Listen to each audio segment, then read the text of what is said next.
Thank you.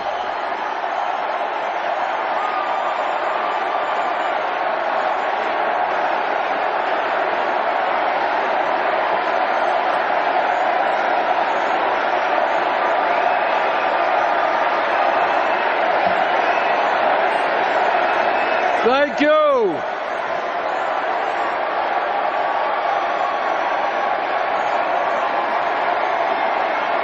Thank you.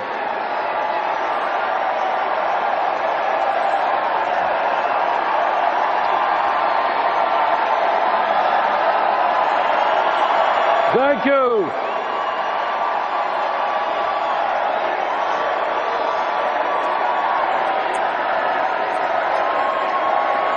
Thank you all very much.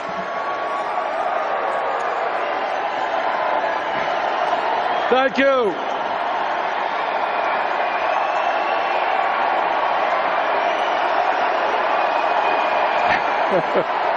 Thank you. Thank you very much.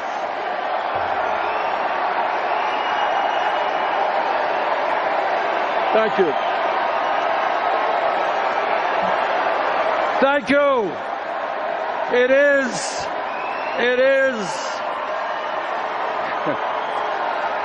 is an honor.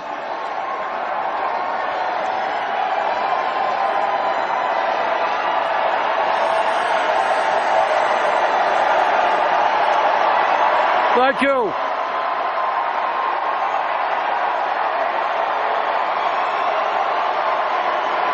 Thank you very much.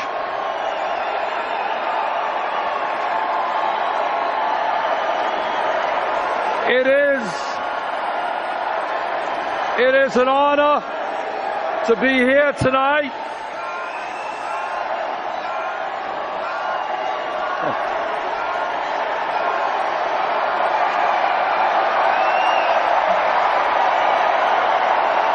Thank you.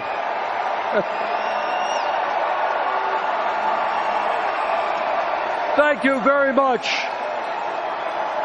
Thank you. Thank you. It is an honor to be here tonight and to be following in the footsteps of my good friend Elizabeth Warren, and to be here tonight to thank Michelle Obama for her incredible service to our country.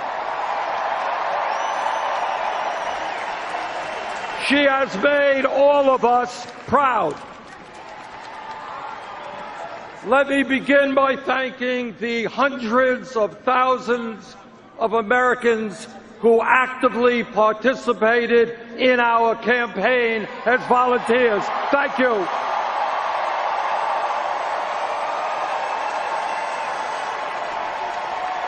Let me thank the 2.5 million Americans who helped fund our campaign with an unprecedented 8 million individual campaign contributions.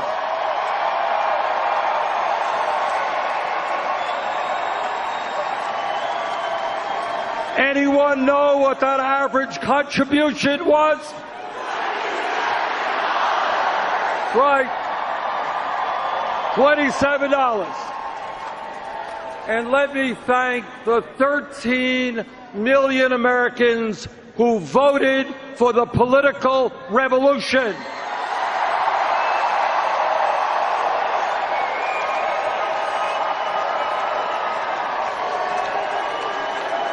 Giving us the 1,846 pledged delegates here tonight.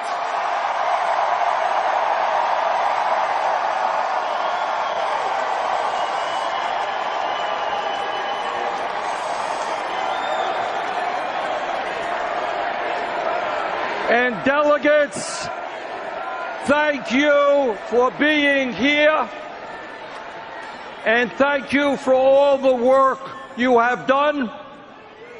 I look forward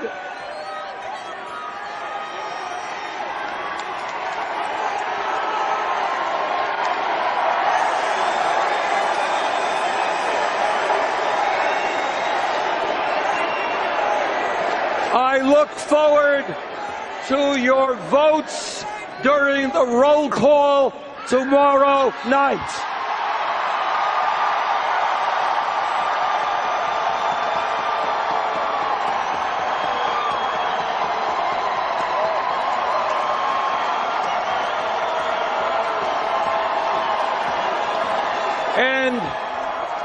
And let me offer a special thanks to the people of my own state of Vermont who have sustained me and supported me as a mayor, congressman, senator, and presidential candidate.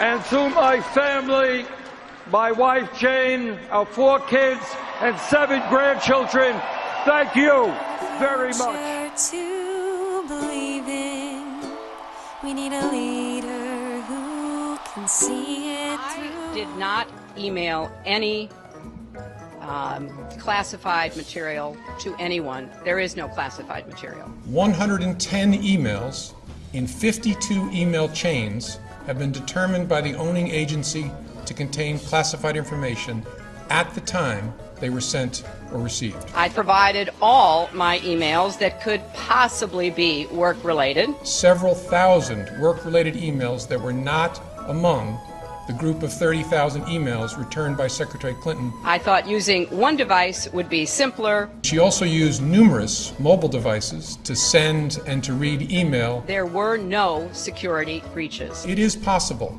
that hostile actors gained access to Secretary Clinton's personal email account. It was my practice to communicate with State Department and other government officials on their .gov accounts. Hostile actors gained access to the private commercial email accounts of people with whom Secretary Clinton was in regular contact from her personal account. No doubt that we've done exactly what we should have done. They were extremely careless in their handling of very sensitive, highly classified. Today claims that the Clinton Foundation gives about 10% of its money that it raises to actual charities and the services that they offer. It has been reported you've made $5 million making speeches. The president's made more than $100 million. Well, if you have no reason to remember, but we came out of the White House not only dead broke, but in debt. 6 years ago, Hillary Clinton was about to become Secretary of State. Barack Obama had nominated her. Everyone knew she was going to be confirmed by the Senate, going to be confirmed easily. But there was a thought, there was a question, there was a doubt out there about a potential conflict of interest. The Clinton Foundation dropping its self-imposed ban on collecting funds from foreign governments and entities. And now the Washington Post reports total contributions to that foundation amount to $2 billion. There's a lot of money sloshing around. Everything is blurred, and it's not good. The questions scream out at me. What in the world happened with the foundation and these ulterior motives and this money and the email server? I'm sorry. Those scream out at me. The amount of schmoozing involved and crossing lines and one person putting money in a foundation and then Clinton getting unbelievable amounts for his speeches, contracts going one way or another. It's additional 700 superdelegates that remain unpledged, meaning they can vote against the people's will to ensure nominees are hand-picked party insiders. The single vote of a superdelegate is worth thousands of ours.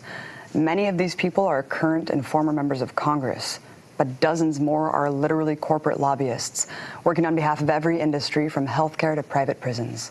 Like superdelegate Tonio Burgos, Pfizer lobbyist and Clinton fundraiser. Or superdelegates Jill Alper, Minion Moore, and Maria Cardona at Dewey Square Group, a lobbying firm that works directly with the Clinton campaign and lobbied on behalf of healthcare corporations to craft Obamacare for their benefit. Then there's superdelegate Jeff Berman, top lobbyist at Bryan Cave and former lobbyist for the Keystone XL pipeline and Geo Group private prisons. Berman is even paid by the Clintons to round up other superdelegates investing in Hillary. Every arm of the corporatocracy has been hedging their bets on her for almost 2 decades. Alongside media conglomerates Cablevision and Time Warner, 5 of Hillary's top 10 political donors since 1999 have been some of the most powerful banks: Citigroup, Goldman Sachs, JP Morgan Chase, Morgan Stanley, and Lehman Brothers. But those numbers pale in comparison to how much Wall Street firms have graciously donated to Hillary's super PAC, to the tune of $15 million. Beyond banks, every industry has been buying into another Clinton presidency. Lobbying groups for private prison giants Geo Group and Corrections Corporation of America are bundling dollars to the Ready for Hillary PAC. Hillary's also been given more money from Big Pharma than any other candidate and received over a third of total contributions given out by pharmaceutical giants. The defense industry thinks she's good for business too. Defense contractor employees have given her more cash than any other candidate. Fossil fuel lobbyists are also working hard to elect Hillary.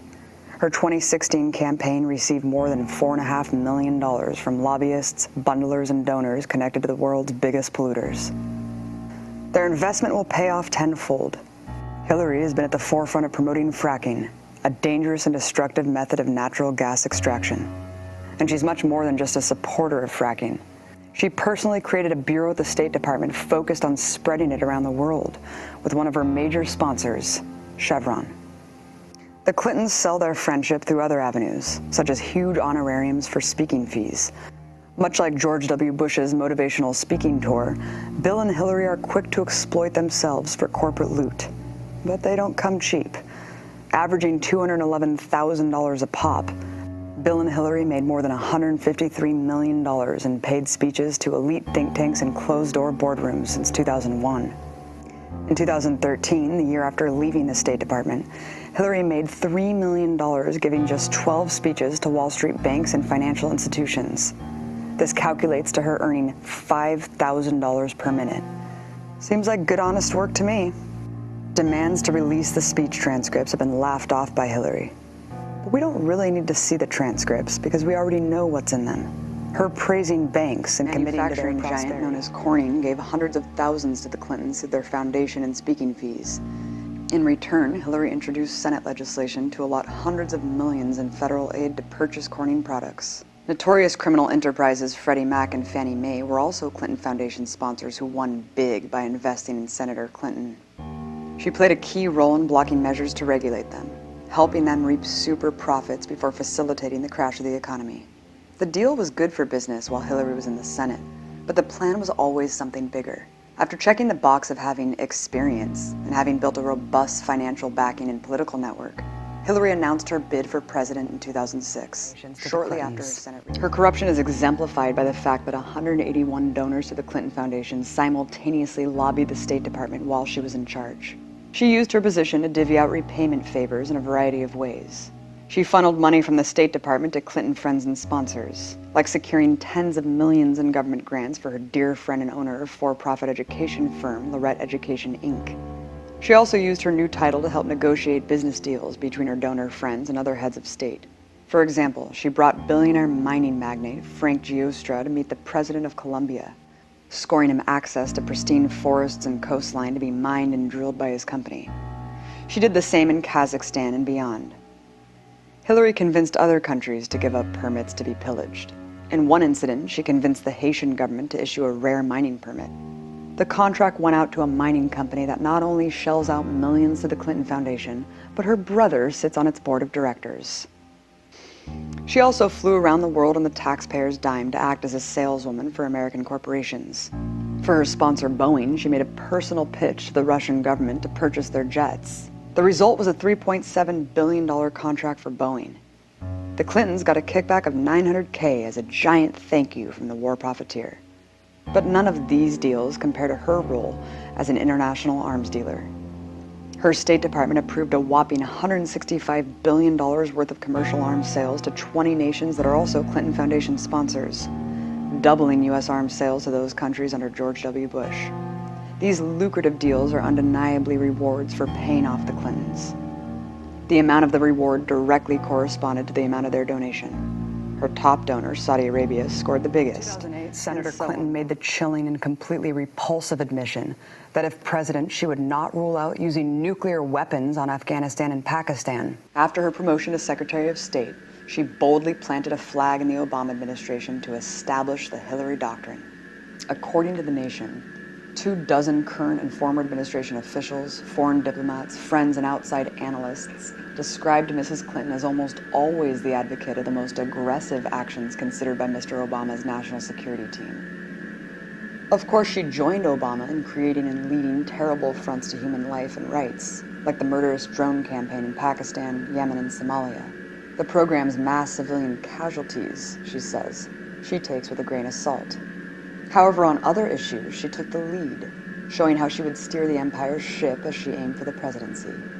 In her book, she brags about her lead role backing the 2009 coup of the democratically elected leader in Honduras, further plunging the country into violence and instability.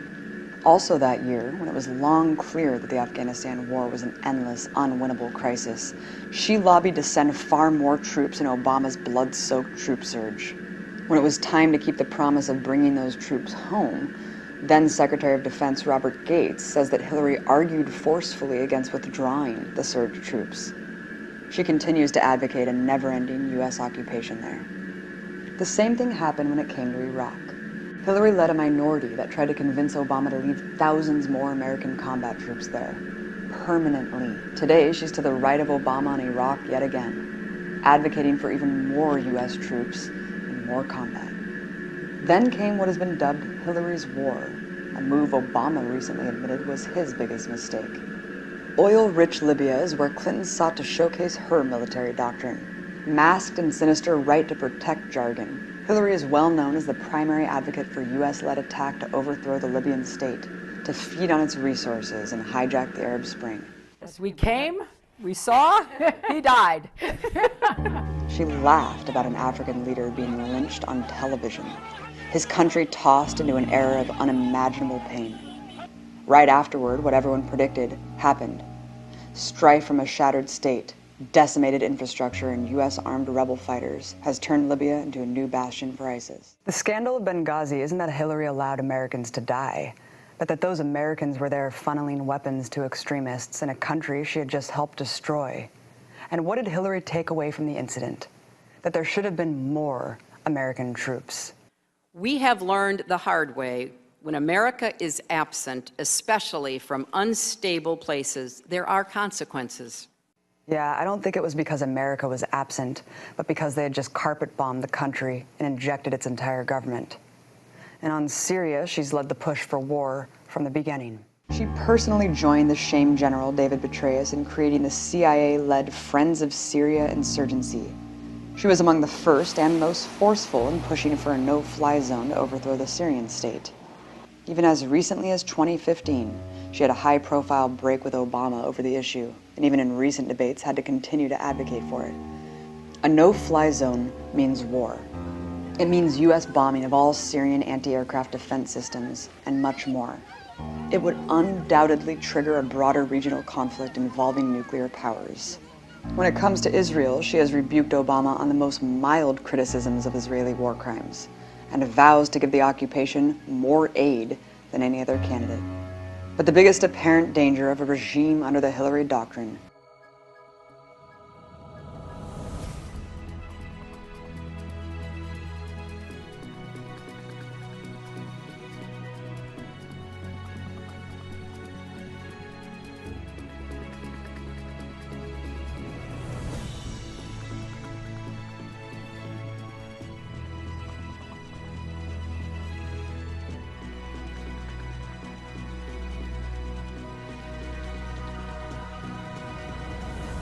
I also, when we talk about presidential politics, I always have a little bit of a problem because I'm not a Democrat and I'm not a Republican.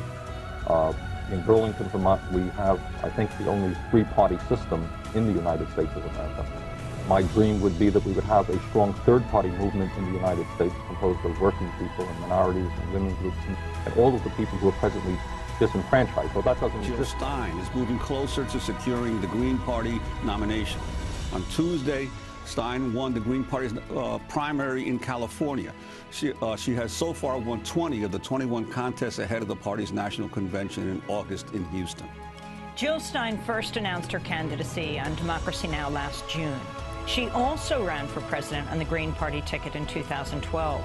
In April, she wrote an open letter to Bernie Sanders urging him to consider joining forces to, quote, ensure the revolution for people, planet, and peace will prevail, unquote. Jill Stein joins us now from Albany, New York, ahead of Saturday's nominating convention of the New York Green Party. Jill Stein, welcome back to Democracy Now! Can you respond to what happened this week? Hillary Clinton clearly saying in the Brooklyn Navy Yard before thousands of people that she has secured the Democratic Party's nomination. She's the presumptive nominee. Yes, and good morning, Amy and Juan. It's great to be with you. You know, this is kind of what many people have foreseen all along. It was kind of in the cards. The Democratic machine has very steeply tilted the playing field from the beginning by limiting the debates, limiting the exposure of Bernie Sanders, some very questionable election practices, 100,000 voters disappearing from the rolls in Brooklyn. Some very questionable things that happened in the Democratic primary in California, where independent voters thought they could just show up at the polls and cast a vote for Bernie Sanders, but were unable to by large numbers, and huge discrepancies between the polls in advance and the actual outcome of the election. So, you know, and needless to say, the superdelegates have massively tipped the playing field. And the announcement the night before by major news organizations that Hillary Clinton had already clinched it, you know, hard to call that just a coincidence, seems tailor-made for discouraging people from actually turning out and exercising their right to vote. So this is what the Democratic Party has done for decades, many decades, in fact. And after the election of George McGovern in 1972 as a peace candidate, I should say his election to the nomination of the Democratic Party, the party changed the rules to steeply tilt that playing field, creating superdelegates and Super Tuesdays that make it very hard for a grassroots campaign to prevail. And over the years, the party has allowed principled candidates to be seen and heard, but has at the end of the day sabotaged them in one way or the other, often through fear campaigns and smear campaigns, in the same way that Bernie is being called a spoiler now and has been for some weeks. Dennis Kucinich was redistricted and basically, you know, taken off the political map. We saw Jesse Jackson, the victim of a smear campaign. People remember the Dean scream that was used against Howard Dean as a peace candidate who was doing well. So in many ways, the Democratic Party creates campaigns that fake left while it moves right and becomes more corporatist, more militarist, more imperialist. This is why we say it's hard to have a revolutionary campaign inside of a counter-revolutionary party. That's why we're here as the Green Party, to build a place where a revolutionary movement can truly grow with a political voice. Well, Jill Stein, you've been trying for months to reach out to Bernie Sanders because you acknowledge that there are many similarities in your program and his to join forces. What's been the response from the Sanders campaign, and what are you hopeful for now? Well, the response over the last several weeks has been the same as the response over the last several years. And in fact, the Green Party reached out to Bernie Sanders before the last election to see if he might be interested in running on the Green Party ballot line. And that was in 2011. And basically, we haven't heard back yet. So I'm not holding my breath that we are going to. And in fact, I think it was just yesterday that Senator Sanders announced that he would be meeting with President Obama to basically stay the course and to essentially move his campaign inside of the Democratic Party, which I think is a mistake and would be essentially an abandonment of the movement that has been built. We've seen many very principled and powerful efforts to reform the Democratic Party from within over the course of many years. And Democratic Party keeps marching to the right. So, you know, my hope, as Senator Sanders himself said, is that this is a movement, it's not a man. And my hope is that the movement will continue. And we've offered, I've offered basically to put everything on the table and to see how we can work together and explore what it would take in order for that to happen. Well, let's go to Bernie Sanders. Joint ticket, for example. So let's talk about that for a minute. Let's go to Bernie Sanders last July speaking at the U.S. Hispanic Chamber of Commerce when he was asked if he would run on a third-party ticket if he failed to win the Democratic nomination. If it happens that I do not win that process, would I run outside of the system? No, I made the promise that I would not, and I'll keep that promise.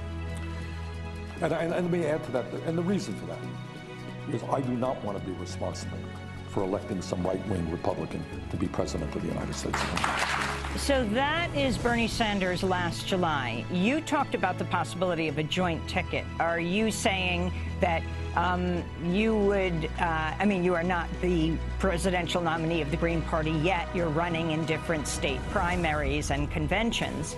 But are you suggesting that the Green Party would consider him being the presidential candidate, whether or not he would consider this? It would obviously take a major change of rules for that to happen.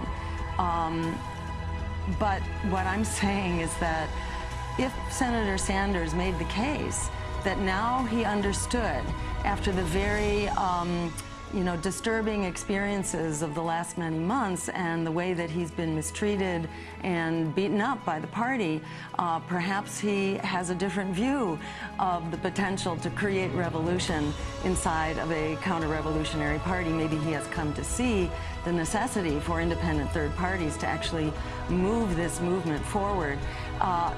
That would be, that would be a game changer if he made the case that he has come to understand the critical need to build the Green Party as the political voice of that revolution. If that were the case, I think many things would become possible at that point for making the rules changes.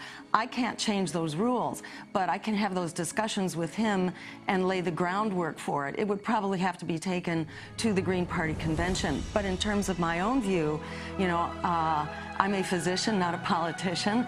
I don't have a vested interest in a particular political career or a particular political office. My job is to do everything that I can to create an America and a world that we can live in and that we can survive in. And I would be very interested in having this discussion. I am not holding my breath that it's going to happen, and I think it's important that our campaign be Plan B, if not for Senator Sanders, then for his supporters.